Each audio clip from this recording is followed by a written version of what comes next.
My niece spread rumors that I was having an affair to break up my marriage. My sister laughed. She's just dramatic. I'd been paying for her college apartment. I called the landlord that day. She can be dramatic on a park bench. Lease terminated. My wife came home at 6:47 p.m. on a Tuesday, and she wouldn't look at me.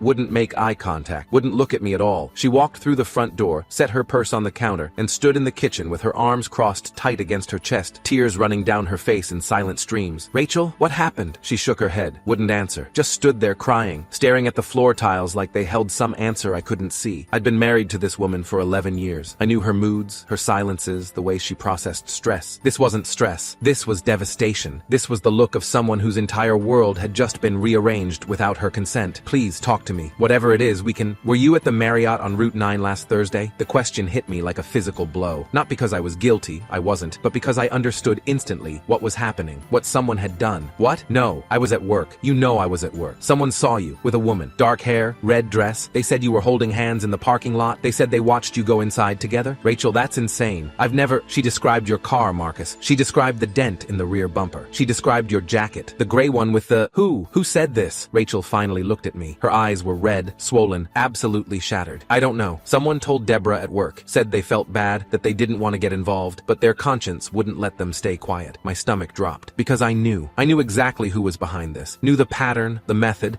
the particular cruelty of making up specific details to make lies feel true. My niece, Brianna, 21 years old with a talent for manipulation that bordered on pathological, a history of chaos that stretched back nearly a decade, and now, apparently, a new target, me. It took me 3 hours to convince Rachel to tell me the full story, and another 2 to convince her I was innocent. The rumor had been elaborate, professional almost. Brianna, though I didn't know it was her yet, not with certainty, had somehow gotten access to Rachel's work network through a former classmate who worked in the same building. She'd approached Deborah Martinez during lunch, introduced herself as a family friend who was concerned about Rachel's husband. She described the Marriott in detail, the parking lot layout, the color of the awning, the location of the side entrance. She described my car, a 2019 Honda Accord with a distinctive dent in the rear bumper from when I'd backed into a shopping cart 2 years ago. She'd described my gray jacket, the one with the slight tear in the lining that I kept meaning to get fixed. She'd made up a woman, dark hair, red dress, wedding ring on her finger that wasn't Rachel's. Said she'd watched us from across the lot, hand in hand, disappearing into the hotel like we'd done it 100 times before. Every detail was designed to feel true, to create just enough specificity that denial would sound like deflection. That's how Brianna operated. That's how she'd always operated. This wasn't new behavior. She'd been like this since high school, when the chaos first started becoming impossible to ignore. Freshman year, she spread a rumor that her math teacher, Mr. Patterson, had made inappropriate comments about a student's body. The school launched an investigation. Patterson was suspended pending review. 3 weeks later, Brianna admitted she'd made it up because he'd given her a C on a test. Patterson was reinstated, but he never recovered. Quit teaching the following year and moved out of state. Sophomore year, she told a group of friends that a classmate named Jessica Walsh had been hooking up with Jessica's stepbrother. The rumor spread through the school like wildfire. Jessica was ostracized, called names in the hallways, had her locker vandalized. She transferred schools mid-semester. The story wasn't true. Jessica didn't even have a stepbrother. Junior year, Brianna told her own mother, my sister Karen, that her stepfather had hit her, showed bruises she'd given herself, told a tearful story about being grabbed and shoved. Karen nearly called the police, nearly filed for divorce. The truth came out 3 weeks later when Brianna's friend admitted Brianna had asked her to punch her arm repeatedly because she needed marks. The stepfather, a decent guy named Tom, who'd been nothing but kind to Brianna, left anyway. Said he couldn't live with someone whose daughter might destroy his life on a whim. Every single time Karen defended her. She's sensitive. She's been through a lot. She doesn't mean harm, but harm was exactly what Brianna meant. Harm was the point. Some people start fires because they like watching things burn. I called Karen the next morning, after Rachel had finally fallen into an exhausted sleep, after I'd spent half the night staring at the ceiling trying to understand why. "Karen, we need to talk about Brianna. What about her?" My sister's voice was cautious, already defensive. "Someone spread a rumor to Rachel's co-workers that I'm having an affair. Detailed lies. My car, my clothes, specific locations. Rachel came home in tears last night. Our marriage almost imploded." Silence on the line. Then, "And you think Brianna did this?" "The pattern matches exactly. The specific details, the manipulation, That's ridiculous. Brianna loves you. You're her favorite uncle. Karen, I'm her only uncle. And that's exactly why she'd have access to details about my life, my car, my jacket, where I work. You're being paranoid. She would never." She accused Tom of abuse. She got Mr. Patterson suspended. She nearly destroyed that girl Jessica's life. This is what she does. Karen's voice went cold. She was a child. She made mistakes. She's grown now. She's 21, and she just tried to blow up my marriage. You don't know that. You have no no proof. I didn't. Not yet, but I would. I'm going to find out the truth, I said. And when I do, there are going to be consequences. Don't you threaten my daughter. Marcus, I'm not threatening anyone. I'm telling you what's going to happen. I hung up before she could respond. The proof came faster than I expected. Rachel's co-worker Deborah agreed to meet with me the following Saturday. She was nervous, understandably, but she'd felt terrible about the role she'd played in spreading the rumor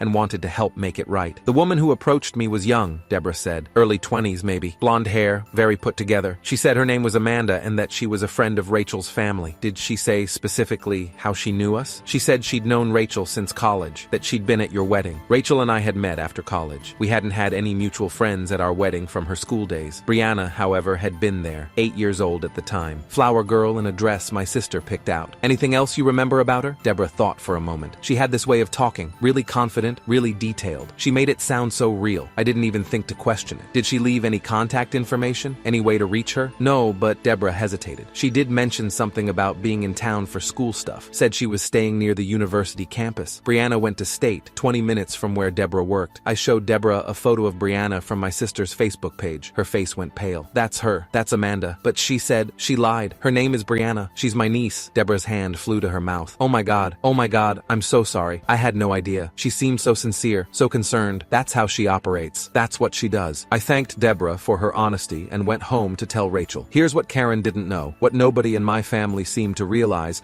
about my relationship with Brianna. For 2 years, I'd been paying $1,400 a month for her apartment. The arrangement had started when Brianna got into State and Karen couldn't afford the housing costs. She'd just finalized her divorce from Tom, was drowning in legal fees and credit card debt, and had come to me in tears at a family dinner. I can't let her dreams die because of money, Karen had sobbed, gripping my arm. She worked so hard to get in. She's the first person in our family to go to a real university. Please, Marcus, you're the only one who can help. I was doing well then, still am mostly. Senior project manager at a civil engineering firm, solid salary, no kids of our own. Rachel and I had talked about it and agreed. Family helps family. I paid first month's rent $1,400, last month's rent $1,400, security deposit $2,100. Co-signed the lease myself because Brianna had no credit history and Karen's score was destroyed from the divorce. Every month for 2 years, I sent money, sometimes directly to Brianna, sometimes to the landlord when she forgot to make payments on time. 8 months ago, I'd started paying the landlord directly because Brianna had let the rent slip 3 months in a row, claiming she'd been busy with exams. Total investment over 2 years, $33,600 in rent alone, plus the initial deposits, plus the furniture I'd bought her when she moved in, plus the laptop for school, plus the emergency cash advances when she claimed she couldn't afford textbooks or groceries. Close to $45,000 all told. Money Rachel and I had set aside for a house down payment, redirected to help family, and this is how she repaid me. By telling lies designed to destroy my marriage. By making my wife cry in our kitchen, wondering if 11 years together had been built on a lie. I thought about calling Karen again, about explaining what I'd learned, about giving her a chance to make this right. Then I remembered her response when I'd first raised my concerns. She's just dramatic. She'll figure it out. Dramatic. That's what she called it when her daughter systematically tried to destroy my life. Fine. I'd figure it out myself. The lease agreement was in my filing cabinet, a copy I'd kept because I was the co-signer, legally responsible for the rent if Brianna failed to pay. I pulled it out and read through it that night, looking for options. What I found was better than I'd hoped. As the co-signer and guarantor, I had significant legal standing. More importantly, because I'd been paying the rent directly for 8 months, documented through bank transfers and receipts the landlord had provided,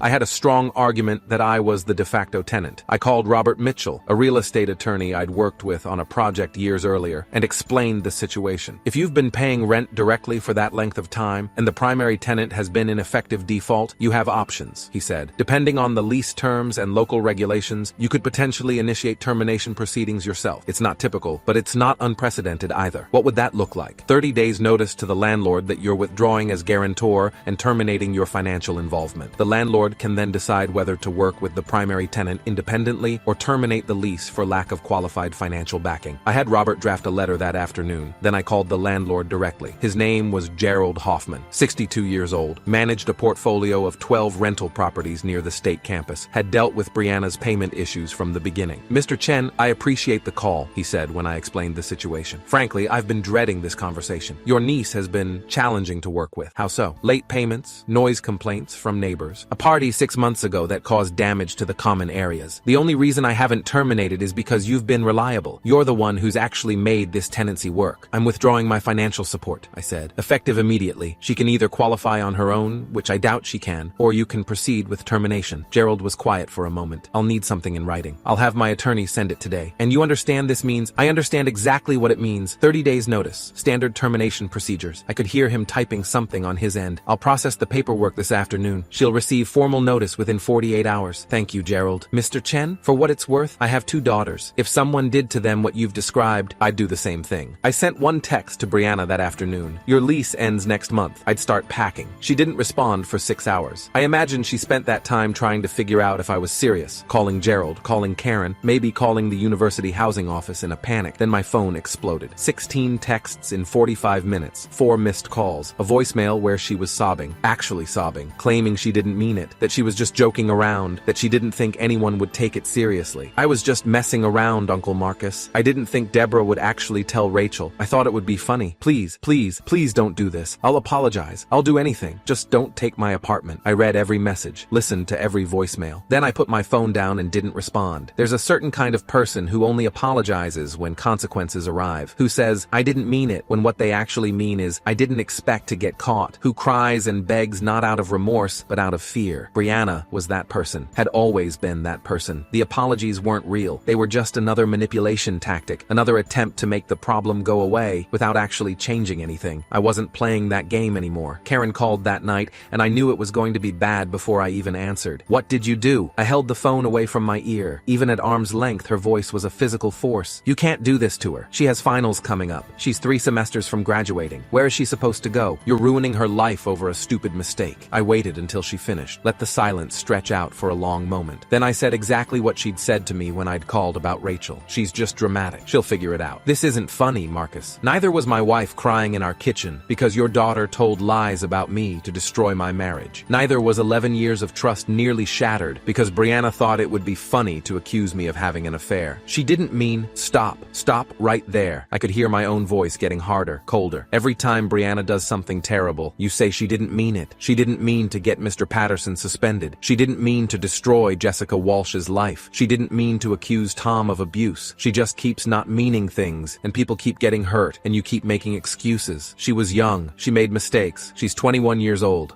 enough to vote, old enough to sign a lease, old enough to understand that actions have consequences. You've spent her entire life protecting her from those consequences, and this is what you've created. Karen was crying now. You can't do this. You can't punish her like this. I'm not punishing her. I'm just stopping my support. Those aren't the same thing. She can find another apartment. She can get a job. She can take out loans like every other college student in America. What she can't do is live rent-free on my money while trying to destroy my family. She's family too. No, family doesn't do what she did. Family doesn't try to blow up marriages for entertainment. Family doesn't make up detailed lies to hurt people who've done nothing but help them. I took a breath, steadied myself. Here's what's going to happen, Karen. Brianna's lease terminates at the end of the month. She can figure out her living situation on her own. If she reaches out to me again, I won't respond. If you keep defending her behavior instead of holding her accountable, I won't respond to you either. Marcus, I'm done. We're done. This conversation is over. I hung up. The next 4 weeks were chaos. Karen mobilized the entire extended family against me, called our mother, our aunts, our cousins, painted me as a monster who was destroying a young woman's life over a silly joke. Aunt Patricia called to tell me I should be ashamed of myself. Cousin David sent a long Facebook message about the importance of forgiveness. Our mother called crying, begging me to reconsider, saying that I was tearing the family apart. I explained the situation to each of them, told them exactly what Brianna had done, showed them the text messages, the proof I'd gathered, the pattern that stretched back years. Some of them understood, most didn't. She's just a kid, Aunt Patricia said. Kids make mistakes. She's 21, I said. How many more lives does she get to destroy before we stop calling them mistakes? No answer. Brianna showed up at my door twice during those 4 weeks. The first time she was crying, mascara running,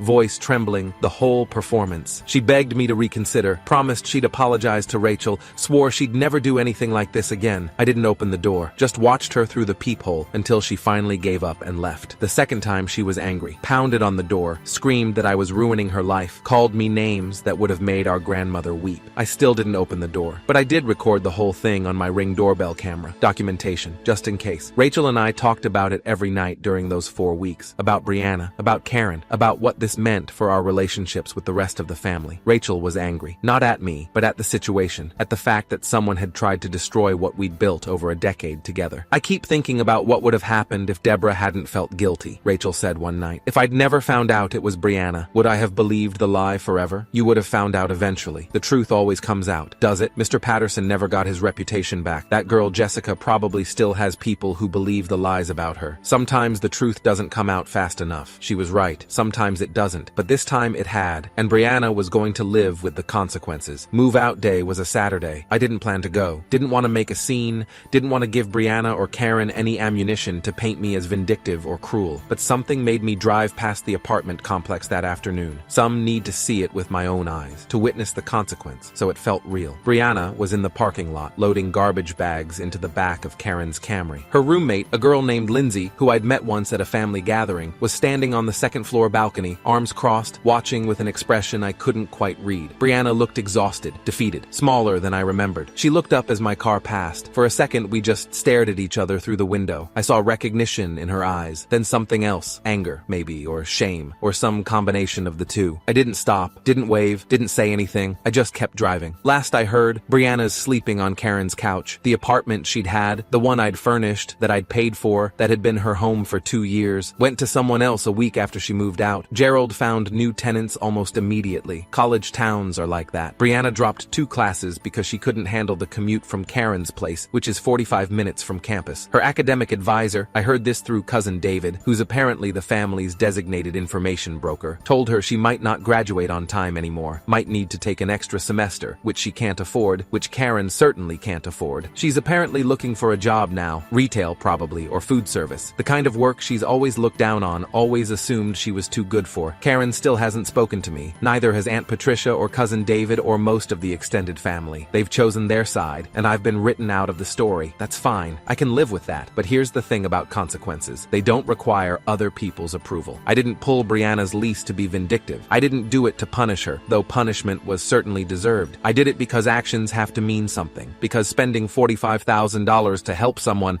only to have them try to destroy your marriage has to have a consequence beyond a tearful apology and a promise to do better. Brianna spent her entire life learning that she could hurt people without repercussions, that tears and excuses would always be enough, that someone would always step in to shield her from the results of her choices. I was that person for 2 years. I funded her life while she built a resume of destruction, a teacher's career, a girl's reputation, a stepfather's family, and finally, my marriage. No more. The money stopped, the protection stopped, the consequences arrived. And maybe she'll learn something from it. Maybe she'll realize that the world doesn't work the way Karen taught her it worked, that you can't keep setting fires and expecting someone else to put them out. Or maybe she won't. Maybe she'll just find new people to manipulate, new situations to exploit, new lies to tell. Some people never change, but that's not my responsibility anymore. Rachel and I are fine. Better than fine, actually. The experience brought us closer together, forced us to talk about things we'd been avoiding, reminded us why we chose each other in the first place. We're looking at houses again. The money I'm not sending to Brianna every month goes into savings now, and we're almost back to where we were before I agreed to help Karen. We talk about the future more than we used to. About kids, maybe. About what we want the next decade to look like. We don't talk about Brianna much anymore. She's become a cautionary tale, a story we'll tell someday to explain why boundaries matter. Karen sends me messages sometimes, through our mother mostly, says Brianna's sorry, says she's changed, says she wants to make things right. I don't respond. Not because I'm holding a grudge, not because I want to punish anyone, but because I've learned to recognize the pattern now. The tears, the promises, the cycle of destruction and forgiveness